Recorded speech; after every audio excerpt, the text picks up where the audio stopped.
All right, welcome to our last section here, dividing square roots. So let's start off with, here's the basic ones that we're going to go over. Scroll down so you can pause and view these. All right, let's jump in. So some of the theorems that we do with dividing square roots is, one, these are perfect squares, meaning if you were to type in the square root of 4 and the square root of 9 in your calculator, square root of 4 is just 2 and the square root of 9 is just 3. So all those square roots go away. Beautiful. Another thing that we can do when we're doing square roots is that we can take them and put them under the same square root. So this can become the square root of 20 over 5. We know 20 divided by 5 is just the square root of 4. And the square root of 4 is 2. Again, we're going to do that same theorem here.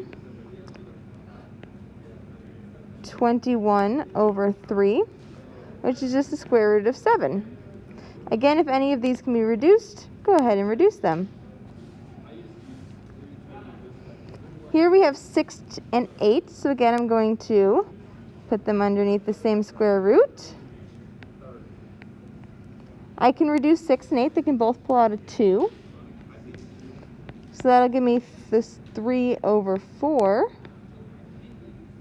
And then I can go back and break them up individually. So the square root of 3 over the square root of 4. And the square root of 4 is just 2. So that gives me the square root of 3 over 2. And that one went everywhere.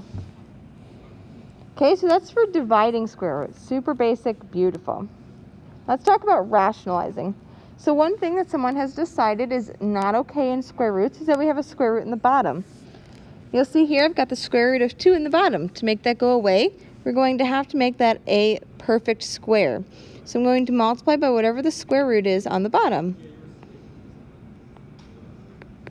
Square root of 2 times the square root of 2 is the square root of 4. And that gives me 5 square root 2 on the top. We know the square root of 4 is just 2, so my final answer is 5 square root 2 over 2. We're going to do the same thing here. Again, multiplying by that square root on the bottom.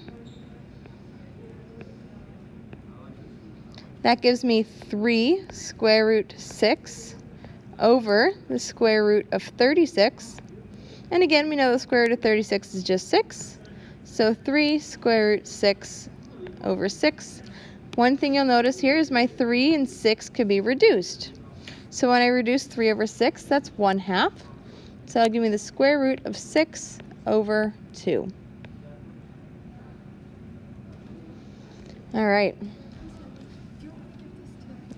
Thank you. We're going to do the same thing here. So we're going to multiply by the square root of 3 on the top and bottom.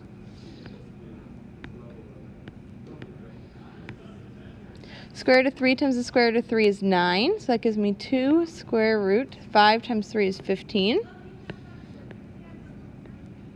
We know the square root of 9 is just 3, so it's 2 square root 15 over 3.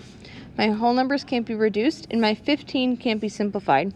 So that's my final answer. All right, guys, that's all of the notes that we have for today. So if you've got any questions, please let me know. And other than that, you guys are free to do the assignment listed on Canvas. Have a great day.